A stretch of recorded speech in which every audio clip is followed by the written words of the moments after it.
What would you do if you suddenly couldn't speak, couldn't move your arm, and had only minutes before permanent brain damage sets in? Picture this. It's a quiet Tuesday morning.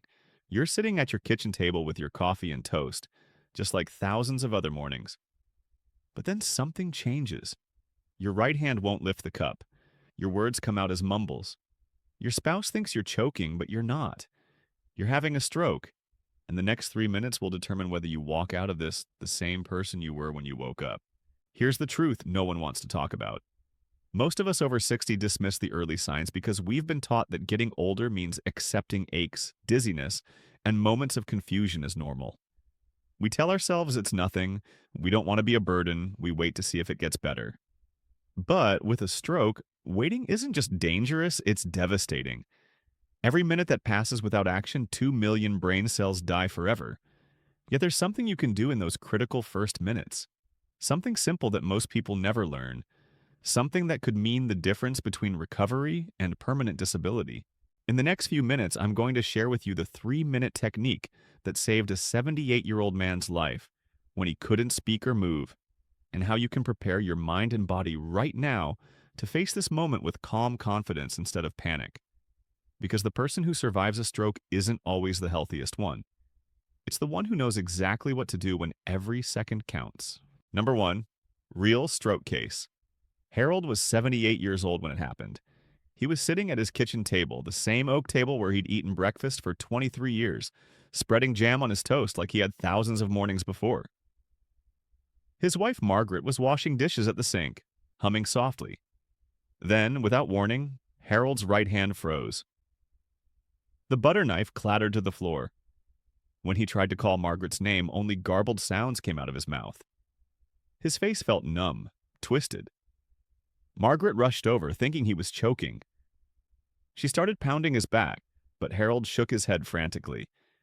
He wasn't choking. Something far worse was happening inside his brain.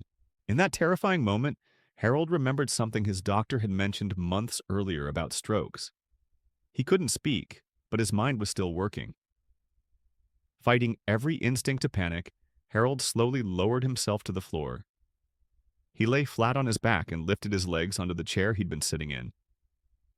Margaret thought he was having a heart attack, but Harold kept breathing deeply, in through his nose, out through his mouth, over and over. When the paramedics arrived 12 minutes later, they found Harold conscious, alert, and able to squeeze their hands. They later told Margaret that most stroke patients they find have already lost consciousness. Harold's simple actions in those first crucial minutes had kept blood flowing to his brain when it mattered most. Number 2, the importance of time in stroke cases. Every 40 seconds, someone in America is fighting for their brain.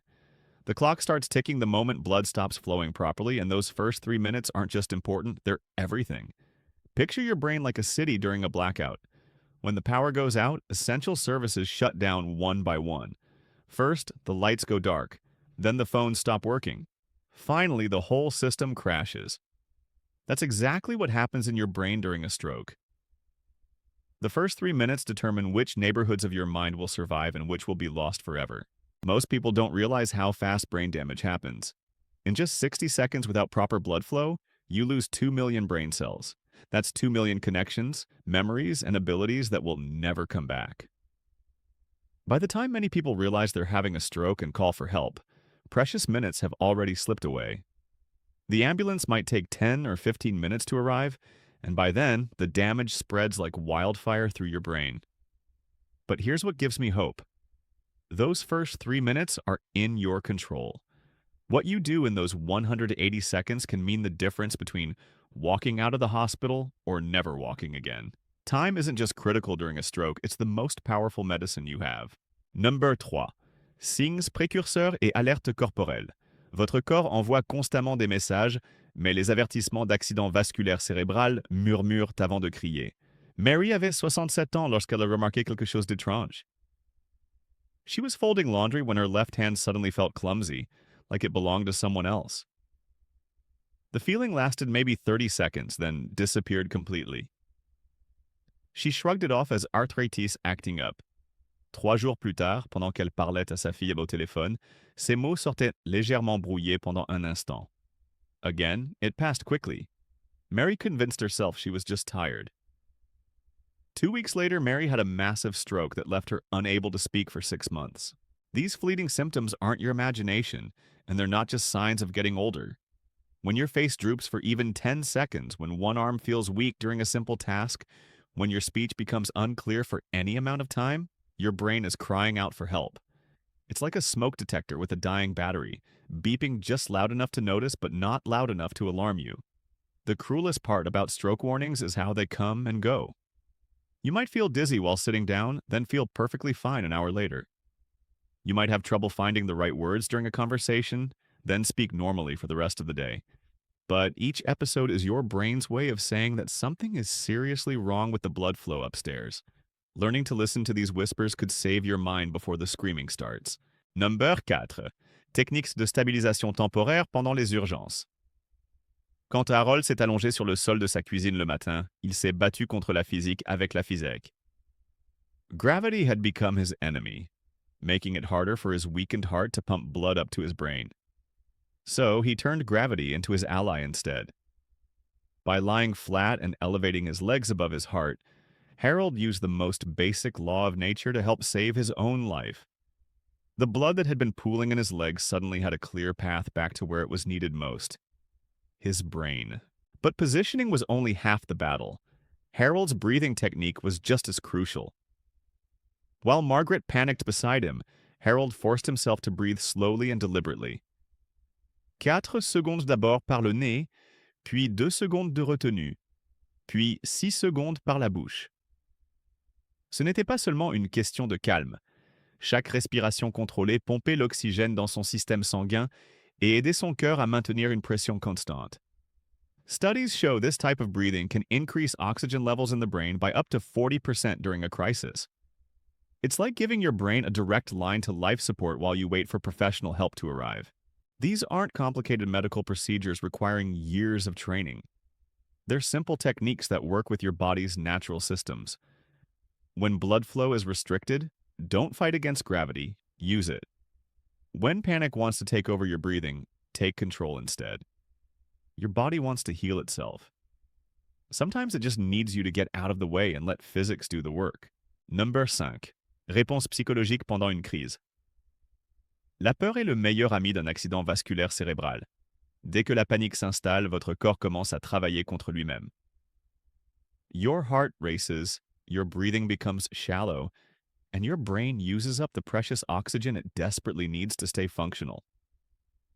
I've seen too many stroke victims make their situation worse, not because of the stroke itself, but because fear took control of their response. When you're terrified, you can't think clearly enough to call for help. You can't remember what position to lie in, and you can't control your breathing. Fear turns a medical emergency into a complete catastrophe. There's something particularly painful about how we seniors respond to health crises. We've been taught our whole lives to be strong, to not make a fuss, to handle things ourselves. So when stroke symptoms appear, many of us actually fight the urge to call for help. We tell ourselves it's probably nothing. We don't want to bother anyone. We convince ourselves that tough people don't need ambulances. This stubborn pride, this lifetime habit of self-reliance, becomes deadly when your brain is under attack. Every minute you spend trying to be tough is a minute your brain cells are dying. The hardest part isn't learning what to do during a stroke. The hardest part is giving yourself permission to treat it like the emergency it is. Your strength isn't measured by how long you can suffer in silence. Your strength is measured by how quickly you can recognize danger and respond with calm, decisive action. When your brain is in trouble, asking for help isn't giving up. It's the smartest thing you can do. Number 6. Distinguishing aging from stroke. There's a dangerous lie we tell ourselves as we get older, that everything wrong with our bodies is just part of aging. Dorothy believed this lie for years. At 72, she'd gotten used to feeling dizzy when she stood up too quickly. She'd learned to grip the bathroom counter and wait for the feeling to pass. So, when she felt dizzy while sitting calmly at her kitchen table one evening, she dismissed it as more of the same. But sitting dizziness isn't the same as standing dizziness. One is your blood pressure adjusting to gravity. The other is your brain crying for help. The confusion between normal aging and stroke symptoms costs lives every single day. Yes, we all get a little forgetful as we age, But suddenly forgetting how to speak isn't normal at any age. Yes, our hands might shake a little more than they used to. But sudden weakness on one side of your body isn't arthritis, it's an emergency. Yes, we might feel tired more often. But when fatigue comes with slurred speech, facial drooping, or severe headache, that's not exhaustion talking. That's your brain running out of oxygen. Here's the truth that could save your life. Aging happens gradually over months and years. Strokes happen suddenly in seconds and minutes. Si quelque chose se sent radicalement différent de ce qu'il était il y a une heure, ne le blâmez pas sur le fait de vieillir. Blâmez-le sur quelque chose qui nécessite une attention immédiate. When you're 70, sudden changes aren't signs of aging, they're signs of danger. Learning to tell the difference between the two isn't just smart medicine, it's survival. Number 7. Training for effective response athletes don't just practice their best moves, they practice what to do when everything goes wrong. They rehearse recovering from mistakes, handling pressure, and performing when their bodies aren't cooperating. We need to approach stroke preparation the same way. You can't wait until you're having a stroke to figure out what to do. By then, panic and confusion have already won. You need to train your nervous system to respond correctly before the emergency arrives. Practice this simple drill once a week. Imagine you're having breakfast and suddenly feel weakness in your right arm. Walk yourself through the response. First, don't panic. Second, lie down immediately. Third, elevate your legs. Fourth, begin controlled breathing. Fifth, call for help or have someone else call. Sixième, notez l'heure à laquelle les symptômes ont commencé. Faites ce mental rehearsal jusqu'à ce qu'il devienne automatique, comme vérifier vos rétroviseurs avant de changer de voie ou regarder des deux côtés avant de traverser la rue. Your brain builds pathways through repetition. When you practice the right response over and over, you're literally rewiring your nervous system to handle crisis calmly. Emergency room doctors call this muscle memory, and it works. Pilots practice emergency landings they hope they'll never need. Firefighters drill rescue procedures in their sleep. You should rehearse stroke response until it's as natural as breathing. Because when the real emergency comes, you won't rise to the occasion. You'll fall to the level of your training. Make sure that level is high enough to save your life. Number 8. Recovery and brain rehabilitation. Your brain has a secret superpower that most people never discover. It can rebuild itself. Even after a stroke damages one area, other parts of your brain can learn to take over those lost functions. It's like a neighborhood where one street gets blocked off permanently, but the Postal Service figures out new routes to deliver the mail. Scientists call this neuroplasticity, but I call it hope. À 70, 80, même 90 ans, votre cerveau est toujours capable de former de nouvelles connexions et de trouver de nouvelles voies autour des zones endommagées. But here's the key. Recovery doesn't happen automatically. Your brain needs specific signals to start rebuilding. Gentle, rhythmic movements send powerful messages to your nervous system. Simple exercises like slowly lifting your arms, moving your fingers, or turning your head side to side wake up dormant neural pathways. Even humming or singing engages multiple brain regions at once, encouraging new connections to form. The first 48 hours after a stroke are crucial, but the real rehabilitation work happens in the weeks and months that follow. I've watched people who couldn't speak after their stroke gradually find their words again. I've seen hands that couldn't hold a coffee cup learn to write letters again. The brain damaged by stroke isn't broken forever, it's temporarily disconnected. With patience, proper nutrition, and gentle movement, those connections can slowly rebuild. Recovery n'est pas question de revenir exactement à qui vous étiez avant. C'est question de découvrir qui vous pouvez devenir avec un cerveau qui a appris à travailler de nouvelles et différentes façons. Your stroke might be the end of one chapter, but it doesn't have to be the end of your story. Number 9. Nutrition for prevention and recovery food is medicine, especially when it comes to your brain's blood supply. Think of your arteries like garden hoses. When the water inside is thick and sluggish, it barely trickles out. But when it's thin and flowing freely, it rushes through with power and force. The foods you eat determine whether your blood flows like honey or like water. Salmon, rich in omega-3 oils, makes your blood less sticky. Dark leafy greens like spinach and kale help keep your arteries flexible. Beet juice contains natural nitrates that open up blood vessels like traffic lanes during rush hour. Small amounts of dark chocolate aren't just a treat, they're medicine for your circulation. The flavonoids in real dark chocolate help your blood vessels relax and expand. Even something as simple as drinking more water can mean the difference between blood that flows easily and blood that struggles to reach your brain. When you're dehydrated, your blood becomes thicker, making your heart work harder and raising your stroke risk dramatically. The Mediterranean diet isn't just about living longer, it's about protecting the highways that feed your brain. A 2023 study followed stroke survivors for 5 years and found something remarkable. Those who ate like people in coastal Italy and Greece had 30% fewer second strokes. Their meals weren't complicated or expensive. Olive oil instead of butter, fish twice a week instead of red meat every day, nuts instead of processed snacks, fresh vegetables instead of canned ones. Simple changes that keep blood flowing smoothly through the delicate vessels in your brain. What you put on your plate today determines how well your brain will work tomorrow. Number 10. Daily routine for prevention. Your morning routine sets the tone for your entire circulatory system. The way you wake up, move, and fuel your body in those first 30 minutes determines how well your blood will flow for the rest of the day. Instead of jumping out of bed like you did when you were 30, try this. Sit on the edge of your bed for a full minute. Let your blood pressure adjust gradually. Take 5 deep breaths, feeling your chest expand and contract. Gently move your shoulders in slow circles. Point and flex your feet. These simple movements wake up your circulation without shocking your system. Replace that first cup of coffee with a glass of warm water. I know. Coffee is sacred, but here's what happens when you drink warm water first. It helps thin your blood naturally and gets your circulation moving gently. You can still have your coffee, just let your body wake up with water first. Spend 2 minutes doing gentle neck rolls, shoulder shrugs, and ankle circles. These aren't exercises, they're circulation boosters that tell your blood vessels it's time to start working efficiently. Create a morning routine that your blood pressure can count on. Same time, same sequence, same gentle movements. Your cardiovascular system thrives on predictability. When you shock it with sudden movements, heavy meals, or stress first thing in the morning, you're setting yourself up for the kind of blood pressure spikes that can trigger strokes.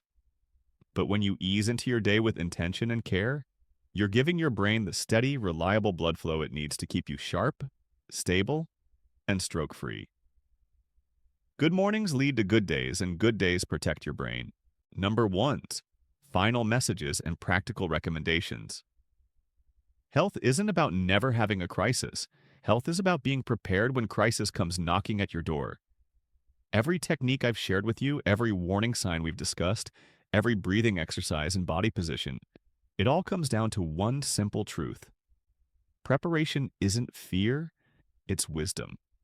When you know what to do in those critical first minutes, you transform from victim to survivor. You take control when your body wants to surrender. Remember Harold, lying on his kitchen floor while Margaret panicked beside him? He didn't save his life because he was lucky. He saved his life because he was prepared. When blood flow slows, when words won't come, when one side of your body stops cooperating, you have a choice. You can let panic take over, or you can breathe deeply, lie down flat, elevate your legs, and let gravity help you buy precious time until help arrives.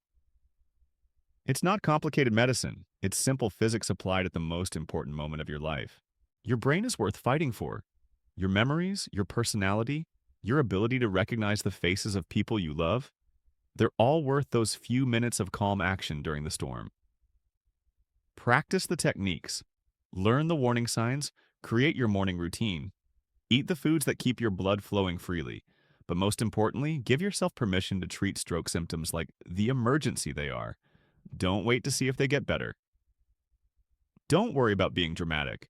When your brain calls for help, answer immediately. Because the person who survives a stroke isn't always the strongest or the youngest. It's the one who knows exactly what to do when every second counts. Harold's story n'est pas seulement celle d'un homme qui a eu une bonne idée un mardi matin. C'est celle d'une chose bien plus grande. C'est celle de la force tranquille qui vient de la préparation. It's about refusing to let fear make decisions for you when your life is on the line. Every technique we've shared today, from controlled breathing to gentle morning routines, gives you something precious: control over the uncontrollable. You now know the difference between normal aging and emergency warning signs. You understand that those 3 minutes of calm action can save your brain when panic wants to take over. You've learned that lying flat and elevating your legs isn't just first aid, it's physics working in your favor. Most importantly, you've discovered that asking for help isn't giving up your independence. It's the smartest way to protect it. Your brain has carried you through decades of life, love, loss, and learning. It deserves your protection. It deserves your preparation. When you practice these techniques, when you stock your kitchen with brain-healthy foods, when you create those gentle morning routines, you're not living in fear. You're living with wisdom. You're honoring the person you become and protecting the person you're still becoming. Think about it for a moment. Which of these lessons did you most need to hear today? Was it permission to take symptoms seriously? Was it learning that your brain can rebuild itself after injury? Or was it simply knowing that you have more control than you thought? If this video gave you even one tool that could make a difference in your life or someone you love, please share it. Like it so others can find it. Leave a comment and tell us what resonated most with you. Your experience might be exactly what someone else needs to hear. Stay strong, stay prepared, and remember that every sunrise is another chance to take care of the remarkable person you are.